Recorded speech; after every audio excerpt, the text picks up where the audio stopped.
And I like this quote whereby he says, knowing others is intelligence, knowing yourself is true wisdom, mastering others is strength, and mastering yourself is true power. And why I'm sharing this with you is primarily because this particular phrase basically encompasses the fact of how you can create a proactive mindset. Now, mind you, uh, just because I share with you proactive versus reactive, it doesn't necessarily mean that being reactive is a bad thing. Sometimes you may have no choice. You may have to react to the circumstances that's presented to you. But the thing is this, there's a quote from a very famous American author called Mark Twain, who said, the only certainties in life are death and taxes. Again, this is another quote I like, and I sometimes have these quotes around my house because sometimes when I'm feeling bored or I feel that my life going nowhere, I look at these quotes and then try to realign my life. Because what Mark Twain missed out was that although we all know that the two certainties in life are death and taxes, what you may or may not know that we have a third certainty. And if you want to know what the third certainty is that it's not about you making the right decision or wrong decision in whatever you're doing.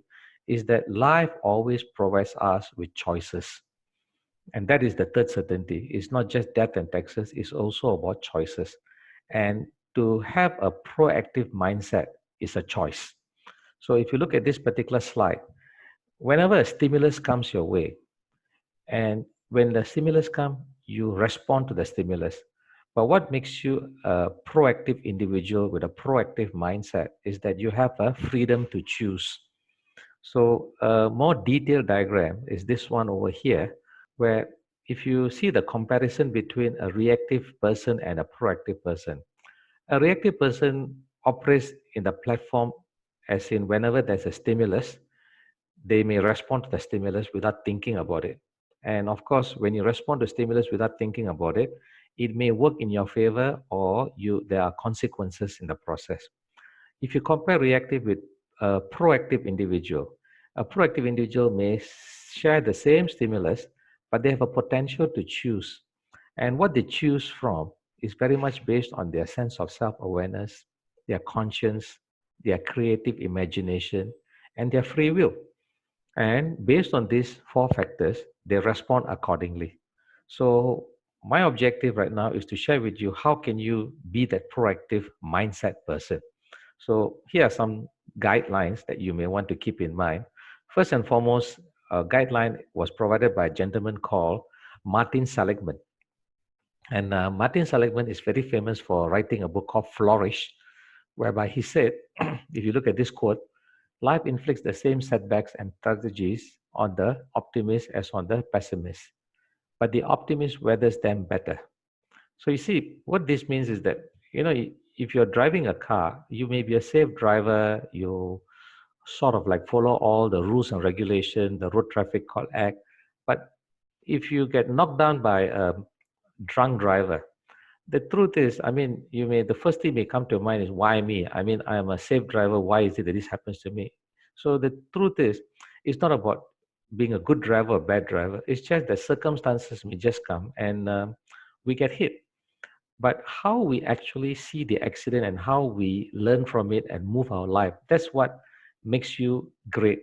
And in this particular book that Martin Seligman wrote called Flourish, he mentioned that many of us, we enter a state of what is called learned helplessness. And learned helplessness is not necessarily a bad thing.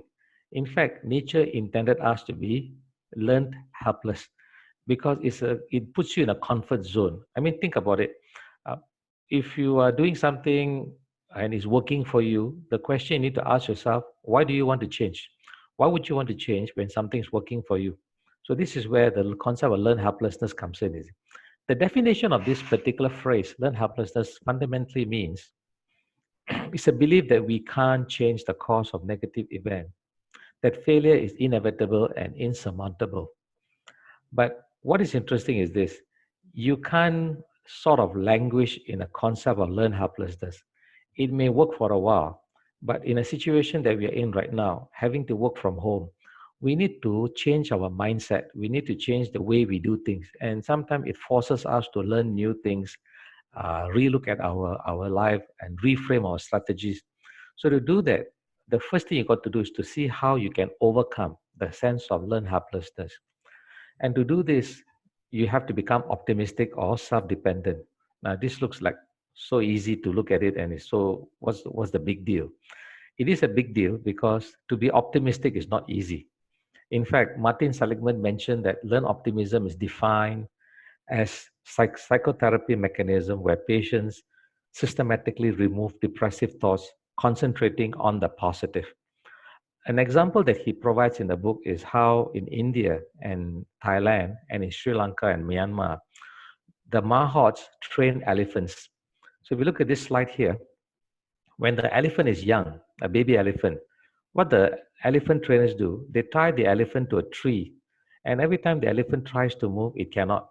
So as the elephants start to grow, they tie it to a larger tree. And after some time, what happens is that the elephant just come to believe that as long as there's a chain tied to his left hind leg and the chain is just on the ground, it's not connected to anywhere, it will just stop moving because it's learned to realize that as long the chain is attached to the leg, it cannot move. This is a demonstration of what is called learned helplessness. And some of us, we are just like the elephant. We go on in life thinking that things will fall in our direction, and when it doesn't, we just accept it as it is, and we also become helpless. This is what defines the difference between a proactive person and a reactive person. And if you look at this slide here, there are three things a proactive person does.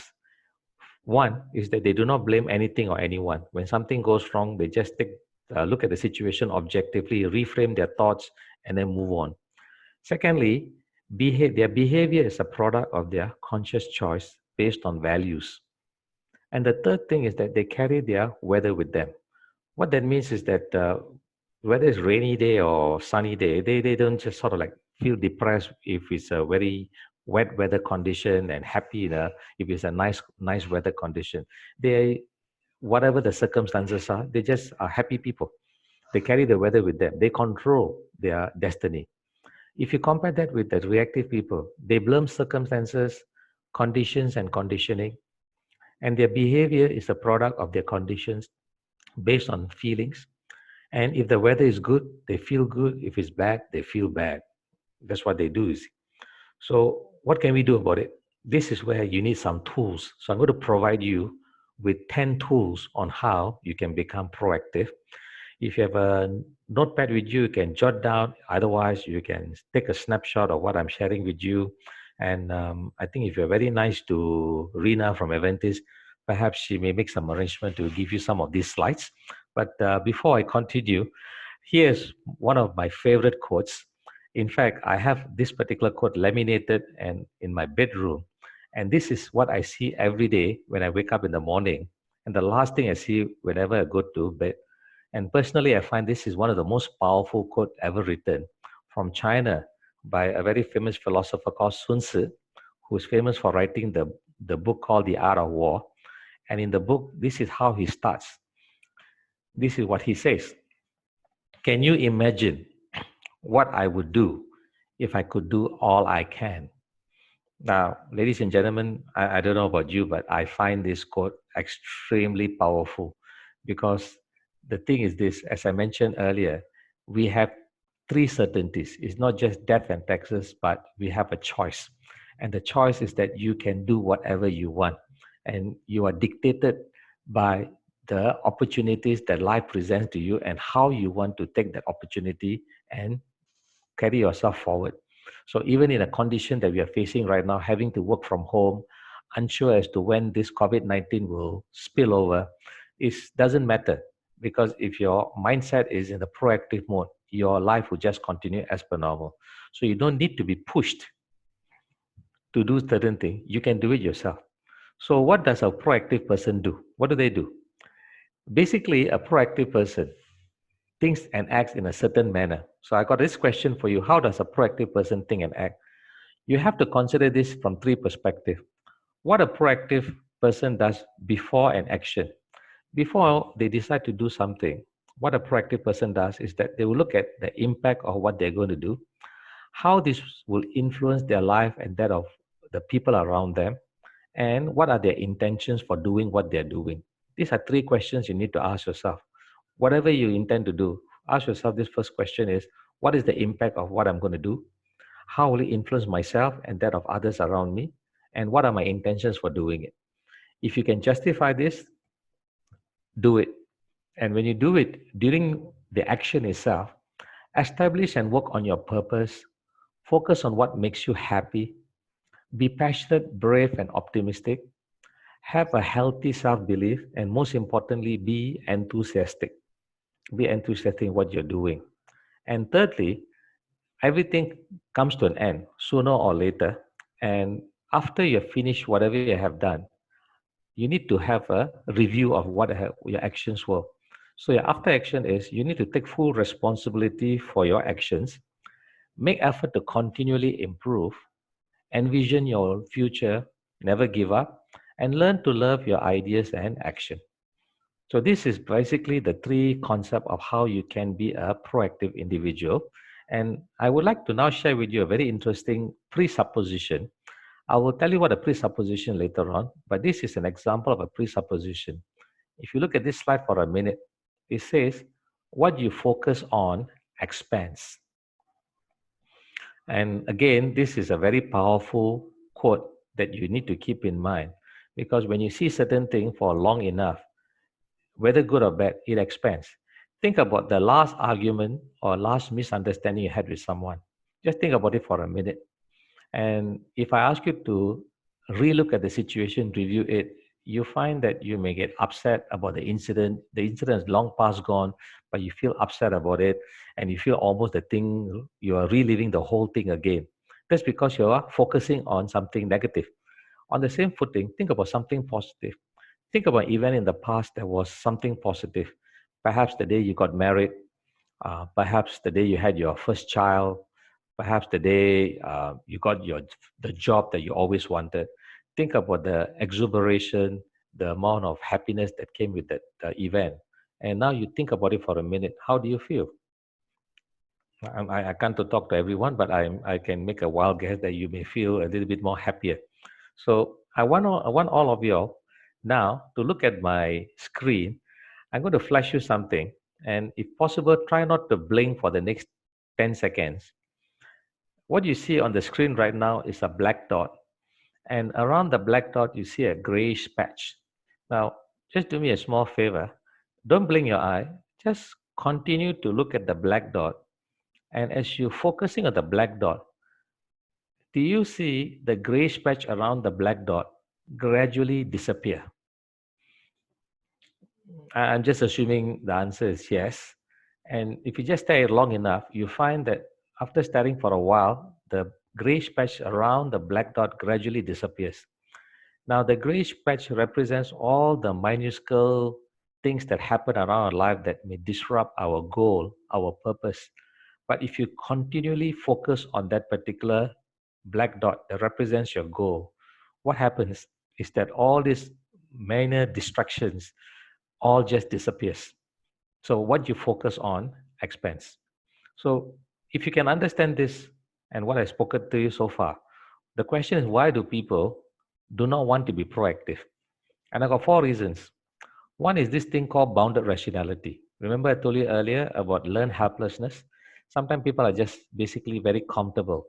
That's the reason why you notice that even with this current lockdown right now, there's some who just can't accept what's happening and they sometimes rebel and get themselves into trouble. It's a classic demonstration of what you mean by bounded rationality. Secondly, is lack of capacity or capabilities. They don't have what it takes or they don't have it. And the thing is this, if you don't have something, you can do something about it. You can learn about it.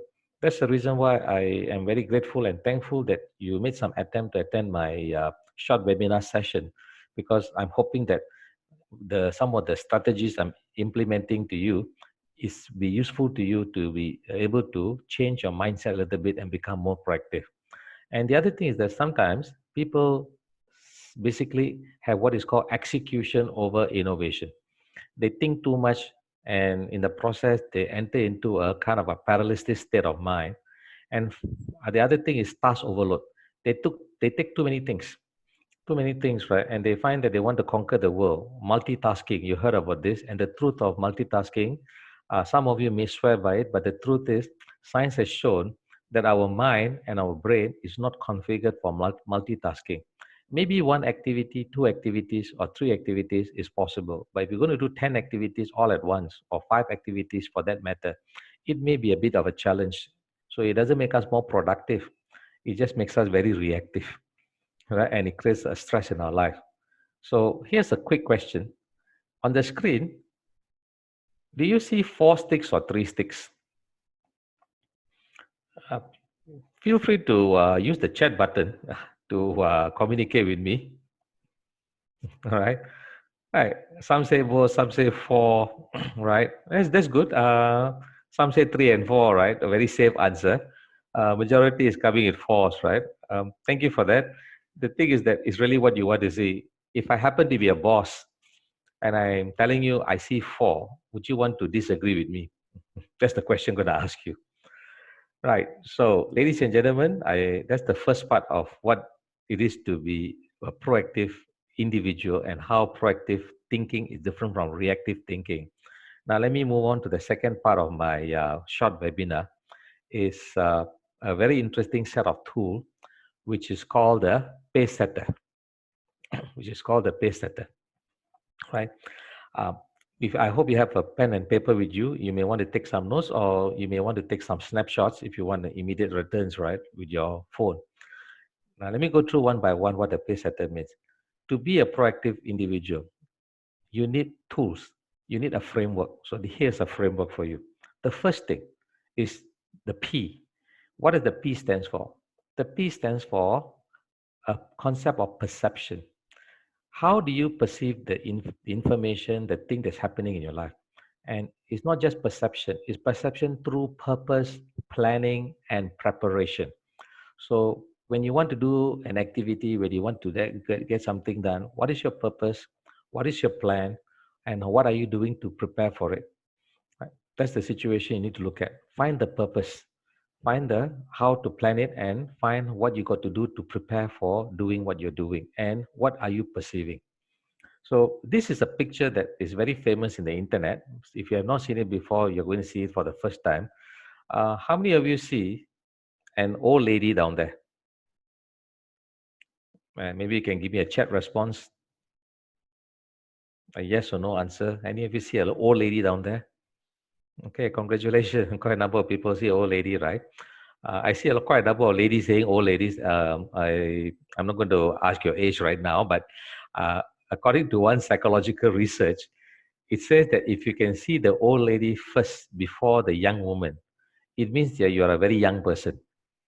And if you get to see the young woman first before the old lady, that means you're quite old. So I leave it to you which one you see first. You can change your perspective for that one. Okay. Right. Okay. Right. Let's continue. So that's the P. The second one is the A, and the A stands for your ability to be adaptable. And here, I've got a quote for you. It says, adaptable employees are considered flexible and entrusted with more important tasks. And there's another quote I'd like to share with you. Intelligence is the ability to adapt to change. And this was a statement made by Stephen Hawking, a very famous astrophysicist. And, and adaptability is something that I don't have to speak about it right now, but we are all going through the sense of adaptability. The Zoom platform, in some way, has allowed us to communicate still, despite the fact we are not face to face. And ordinarily, if I'm conducting a workshop, I may get maybe 20 participants, sometimes 30 participants. But now I got 100 people who signed up, and I only can think of two reasons why you are here. See? Number one, you're totally bored if you don't know what else to do. And secondly, maybe you thought I'm quite interesting. I hope it's the latter. All right. Okay. So that's what you mean by the sense of adaptability.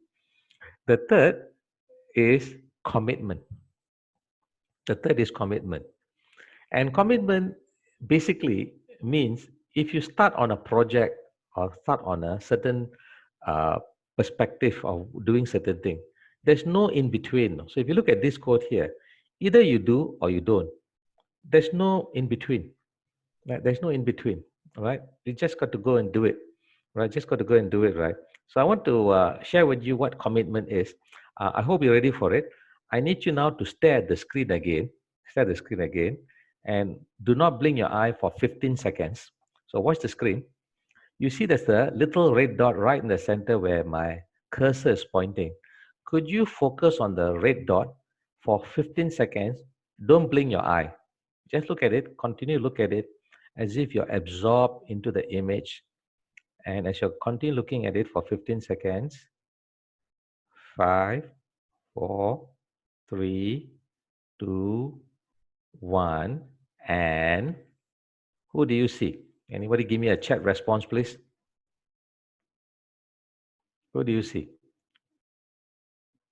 All right, her face.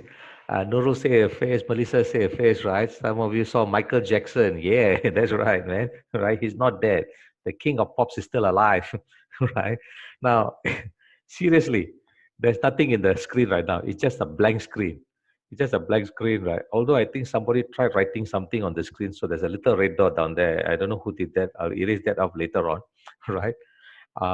And somehow or other, when you focus on this image, for long enough time, that shows your level of commitment. And eventually, out of nothing, you see something. That's the power of the thought. That's the power of the thought. That's what a proactive mindset does.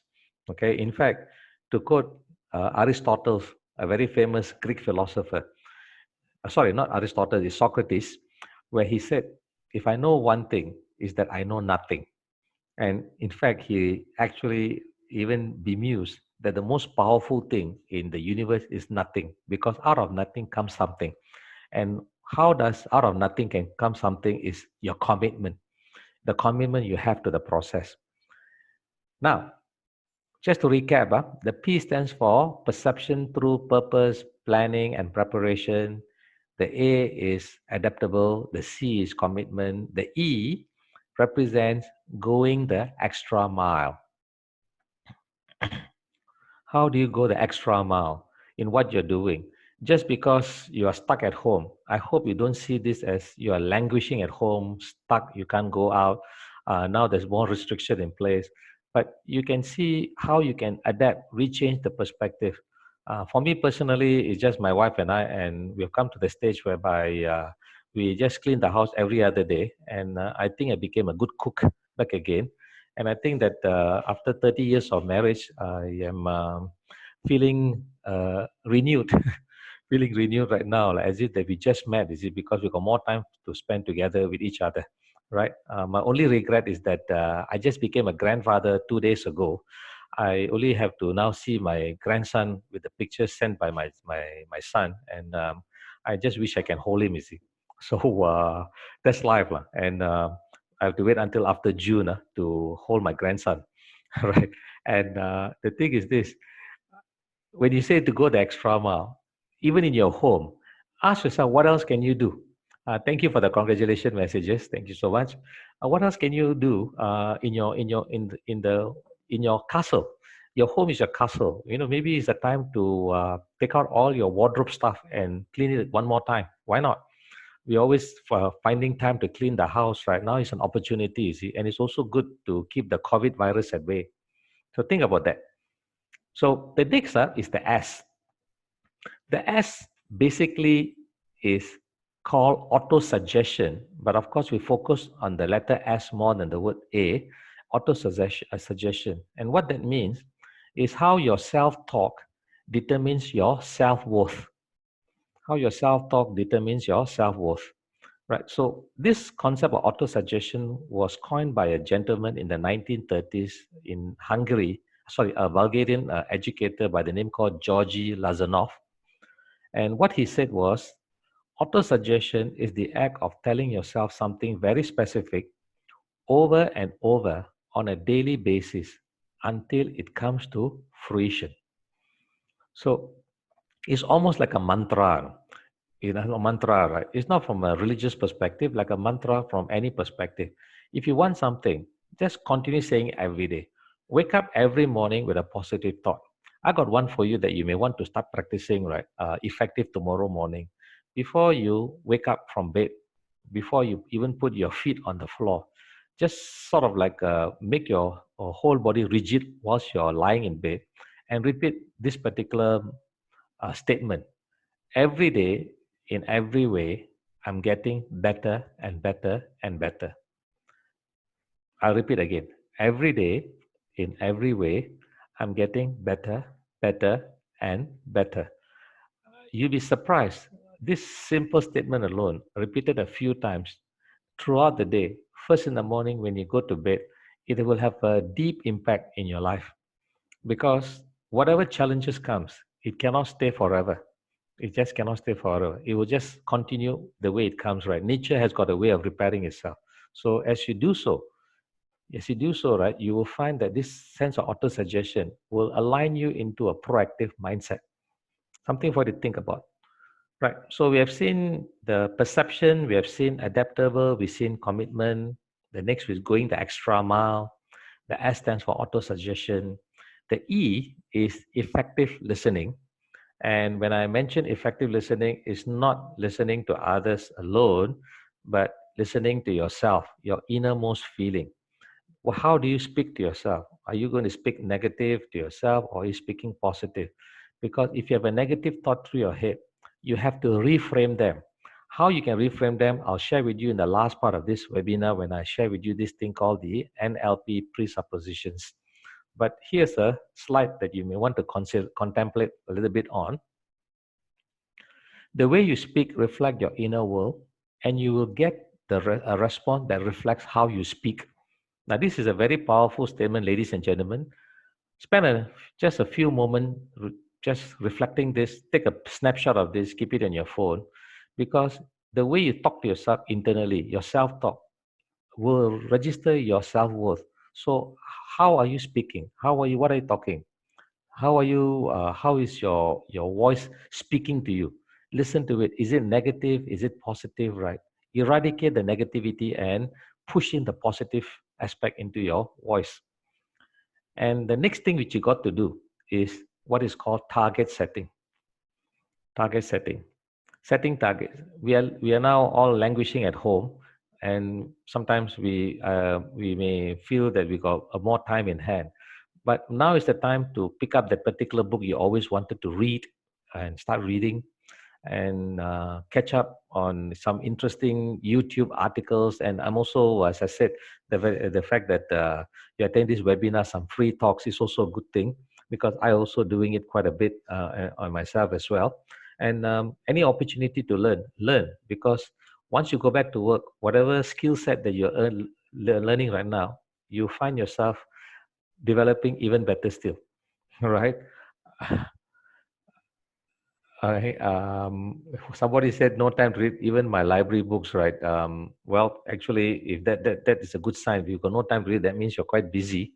But otherwise, I believe there's online books you can also borrow from the library, if I'm not mistaken. Otherwise, there are some free resources, free apps that you can download certain free books to read as well. So check it out. Check it out, right? Check it out, right? And even Priscilla mentioned working from home is easier than working in the office. Priscilla, if you were there physically, I'll come and high-five you because the truth is, I have never been more busy in my life, is it? Right? Okay. So welcome to the club. But I mean, think about it. Hey, this COVID-19 provides us the opportunity. The very fact we can work at home and we are busy, that shows that our brain is still very active. So not bad, right? Now, the next T stands for this thing called triage. If any of you are listening to me out there, are from the medical background, if you are working in the healthcare industry, I believe this is a phrase that you may be familiar with, triage. For those who may not know what it means, in a hospital, when there's a medical emergency involving a lot of casualties, doctors have to start segregating patients based on the level of injury. And the injury level they base it on is in red, yellow, or green, where red means emergency, immediate treatment. Delayed means they need help, but it's not so serious, you can wait. And minor means not important right now. I'm sharing this with you, and I'll tell you how this is relevant to be to create a proactive mindset. You can use this medical methodology in your life when you are prioritizing things that you've got to do. One of the biggest challenge we have is that, like some of you mentioned, you're so busy right now attending training, etc., right? You may want to know how you want to prioritize information. Too busy to read book, busier than in the office, right? So take a piece of paper and just put three particular columns, and this is what you do. In the medical world, when the doctors handle patients, the immediate tasks are those things will refer to those things that you have got to do, whereby it gives you the best returns of investment. That's the immediate one. The delayed tasks are those tasks whereby you can possibly delegate it to someone else. And if not possible, you may put it aside, put a deadline to it, and then when the time comes, you can start doing it. Because some of you mentioned about too busy, right? The word busy in itself is a negative thought. Sorry about that, Priscilla. I know you mentioned that, right? Because it also reflects and the way we think. Why can you be so busy if you plan everything well, right? And the third one, if those tasks which are minor, you may decide that if it's not worth doing it right now, then don't do it. You can just set it aside. But most important, fix a date where you may be free to do it, and that's very important. Because if you don't fix a date, then this minor task may become an immediate task as well. All right, so that's something you need to keep in mind. Okay, so this is what I mean by triage technique, right? Triage technique, right? Now, the other thing is this. The next letter is the letter E. Don't get a shock. What E stands for, at the current moment in time, not recommended. It means eat that frog. Okay. And actually, when I mentioned eat that frog, basically it's a strategy on how you can overcome procrastination. Okay, how you can overcome procrastination. It's based on a book by Brian Tracy, but the quote itself was first formulated by Mark Twain, where he said that if the worst thing you got to do in the morning is to eat a live frog, eat that first, and then the rest of your day will be perfectly normal. So the frog represents the most unfortunate, the most difficult, the most irritating, frustrating activity you got to do. So those of you out there, you feel that you have a lot of busy things to do, right? You ask yourself, how are you actually doing this? There's a tendency that we try to put that one work that we don't like to do last. And when you do that, when you wake up in the morning, it's like a nagging doubt, like a little red button in your head, just continue flushing and flushing because you've not done it. And as the day goes by, you go about your other event, and this button keep on flushing brighter and brighter. And after some time, you start to procrastinate, and it become even more bright, and eventually, it may have a breakdown. So when you say eat that frog, if the most disgusting you need to do in the morning is to eat a live frog, eat that first, right? And this is one way in which you can beat procrastination. Now, someone once asked me, "Hey Daniel, if that's the case, what if I got two live frogs that I have to eat? That means you got two unsavory tasks you got to do." And my solution for that, eat the ugliest one first, and you find the rest of the day become effective. All right. Now, as I said, thank you so much for making an effort to come for this short webinar. And I'm going to give you a very powerful tool that you may want to take a snapshot of the screen right now. I will give you now 9 effective strategies on how you can beat procrastination. And you're going to practice this starting today.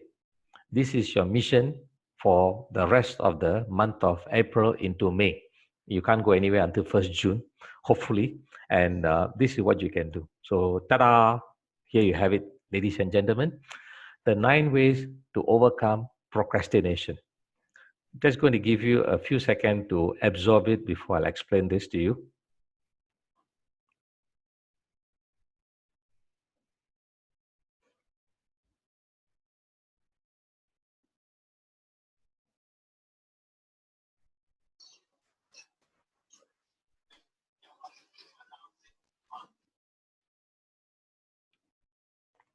Okay, right. So procrastination. If you find the activity you're doing, you can't do it, and you tried it a few times and you fail, right? So people make an executive decision, delete the thing. If it cannot be done at all, why tax yourself over it? Secondly, if it's something that you cannot do, ask for advice. I know many of you are now into the Zoom platform, but for me personally, also as a trainer, I had to learn this double quick time. And I'm telling you, also, I'm not that computer techie. And I wasn't shy to ask some people on how to help me to come up to speed with Zoom. And many of these people I asked were far younger than I am. They were the millennials. And they somehow or other, they seem to have the computer in their fingers, in their DNA code. So if you can't do it right, ask. Set aside the ego, set aside your biases, and just ask and get the thing done. Next is clear deadlines. I think that goes with the explanation. Delegate. If it's a task that you feel that you can delegate to someone else, then you delegate to someone else. As simple as that. Like if you don't feel like cooking, you still got Grab food. They have not restricted the services yet. Then get Grab. Chop it up. If it's dealing with a long project, reward yourself when you complete something. Right. Reward yourself doesn't mean going on a long holiday or something, but it could be something like reward yourself as in maybe an ice cream or maybe a chocolate. That's something you like, right, for completing the task, but not too much of it because you're going to have a negative effect, right? And have a do it now approach when it's a task that requires your urgent attention. So if you see that the table has been cluttered with a lot of things and you're just looking at it, because I know many of you are working from home and I'm not too sure how your table is looking like, but I do know that sometimes the clutter will start to go higher and higher and higher, right? So do be careful because after sometimes you find that the clutter going to affect you as well. So perhaps before you go to bed tonight, if you find you got cluttered table, to benefit at least one thing from my program, clear your desk. And I promise you tomorrow, right, you're going to see things objectively and differently. Have a 15-minute rule for a short task, a task that you can finish it within 1 hour. Sort of like segmentalize it into 15-second slots. So in the first 15 seconds, what you're doing, second 15 seconds, what you're doing. This is sometimes called the sprint. It's called the sprint. It comes in the context of what is called agile thinking. And agile thinking is something you can actually start doing at home as well, or you can attend my workshop as well, right? The last one is remove distractions. So once you set yourself to do something, and suddenly there's a Korean drama on TV, right? I'm sure most of you got Netflix and some other kind of online channels, right? You can always stop it, finish the finish whatever you got to do, come back and watch it later, right? So remove the distraction, get it done, right? And the last one. So what have we done so far? If you recall, the P stands for perception, the A stands for adaptable, the C stands for commitment, the E stands for go the extra mile, the S stands for auto-suggestion, the next E, if you recall the next E, anybody can recall the next E, is effective listening. Then you got the target setting, triage, and then you've got the concept of eat that frog. And the last one, ladies and gentlemen, something which I feel very important to you, especially now, today, is building resilience. Not only in COVID-19, but building resilience. Resilience is a very powerful, positive mind thought. And if you want to build resilience, here are certain things you may want to do. First, learn to become more resourceful. Learn to become more resourceful. It can be in anything. It can be cooking. It can be how to keep your house clean in a double quick time. It can be finding a new way and new method to mop the house. It could be on how you can rearrange your furniture, right, to be more proactive in your office. And since you're working from home, there's obviously a desk that you're working from, right? How can you make it such that you have a kind of office environment there so that you feel certain sense of motivation you're there because that's your place of work. It's supposed to be a place of, it's like almost like a temple or a church. It's a place where you need to keep it in a pious position because that's where you're making your money, right? So you need to respect that particular place. So learn to be resourceful. Secondly is be proactive. Be proactive in what you're doing, right? And also learn to achieve your goals and targets achieve your goals and targets. And the next thing you got to do is create an enriching environment. And finally, what you got to do is trust yourself and allow others to trust you. Trust yourself, allow others to trust you. That's a very important quality you need to have in yourself. So there you have it, people. How to achieve a proactive mindset, right? These are the tools.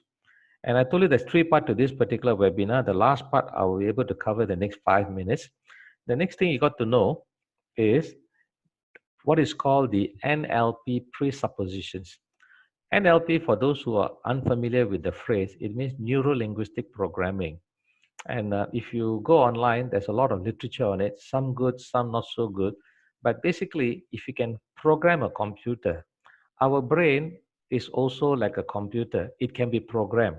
So, any computer experts out there, you probably may be familiar with this particular phrase called garbage in, garbage out.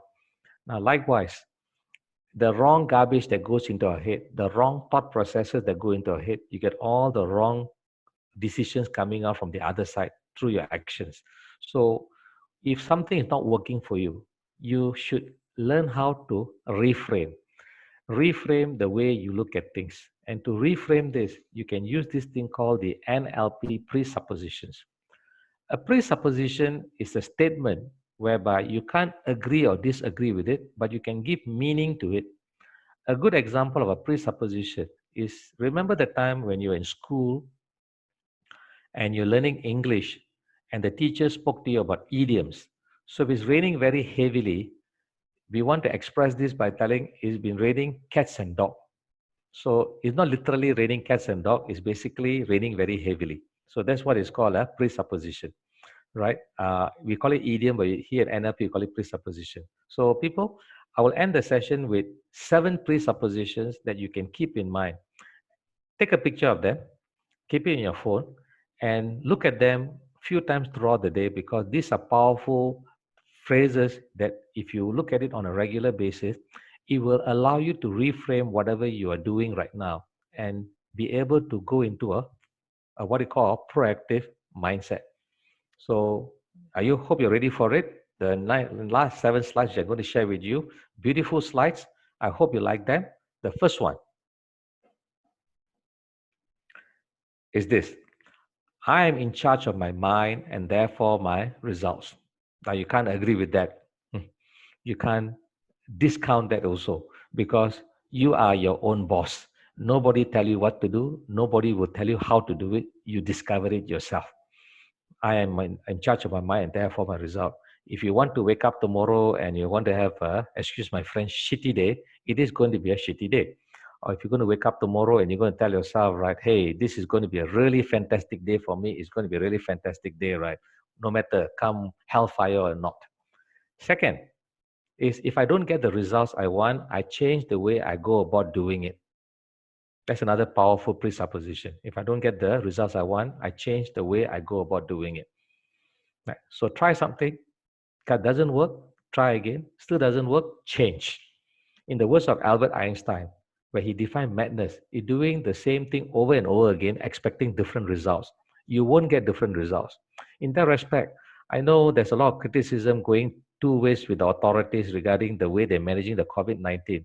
But if you look at the big picture right now, the very fact as the information coming in, how you see they're changing, and if they're not getting the result they want, they're changing the perspective. It may be a bit of inconvenience for many of us affected, our jobs are affected, but nevertheless, what are we doing? We are trying to address the situation and we're changing it. And sooner or later, I promise you, I am very, very a great believer in this. We will find a way to overcome this dilemma that we're going through right now. Next, is decisions are made based on the best option available at that moment in time. Okay. This is a very controversial picture, or at least that's what one of my participants told me. I hope you take it a lighter note here, right? But the thing is this, there's no such thing as a wrong decision. Sometimes we make decision based on what is available and what you have, is it, all right? So if, let's say, if you're booked for a holiday at early part of this year, and you're supposed to go on a holiday in June, and suddenly with this COVID-19, I doubt it very much any of you will be traveling in June. It doesn't mean you made a bad decision, because that time you didn't have all the options available. It's just too bad. Okay, just too bad, right? Next, presupposition. When I believe it, I can achieve it. This is one of my favorite. Paste it on your wall, people. When I believe it, I can achieve it. I can achieve it, right? I think it's self-explanatory. If you're feeling down and out, just believe in you can do it. Remember what I shared with you earlier? Every day, in every way, I'm getting better and better and better. Believe it. Believe it. And the next one, repeat this mantra. I have all the resources I need to succeed and to achieve my desired outcome. There's no such thing of lack of resources. There's no such a lack of resources. Resources are around you. Find the opportunity, even in your home. Find the opportunity. Now is the best time for you to do things that you never had the opportunity to do it. You may be busy, but try to do something different. Ask of yourself when you eventually go back to work, which you will eventually. How would you do certain things? It's an opportunity for you to clear up certain of the things that you have done differently in the past. So you have the resources, you have the capabilities. Use it. And next one is I create my own reality. I create my own reality. I think this is self-explanatory. Have a I can do attitude, right? You're sailing a ship, you are a captain of a ship, and you're going into the uncharted territories because you make it out as to what you want.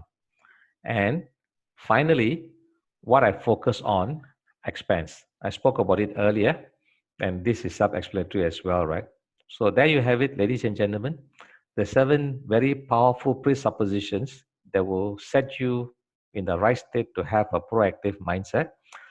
Thank you for the time you spent with me today. I just got 3 more very short slides I want to share with you, after which I'm going to uh, sort of like take some question answers. And those of you need to go off. I saw some chat coming in. I couldn't read everything. I can't do delivery. But for those of you who found this useful, thank you so much for your comments as well. And thanks. I'm excited about my grandson. I wish I can see him, right? But I'm sure I see him sooner or later, right? Okay. So anyway, this is the second last slide I'll share with you. This is Aventis, who very graciously has decided to conduct this webinar. And what you see this slide is some of my participants in the earlier part of last year who attended my workshop on how to master a proactive mindset. I think from their faces they quite look happy. I hope so, right? And if you want more information regarding this particular training program, you can take a QR code and contact Rina. Rina is the nice lady who actually brought you into the waiting room into this seminar, right? Talk to her. She's very friendly and she will give you some very interesting advice on the courses you can attend. And finally, thank you so much. I hope I have provided you something which is useful and very much for spending the time with me. I always get inspired when I got something to do. And although I wish I can see all of you face to face, one day I hope we can meet face to face, right? But you made my night as well. I'm going to have a happy, peaceful night to sleep tonight. So thank you so much.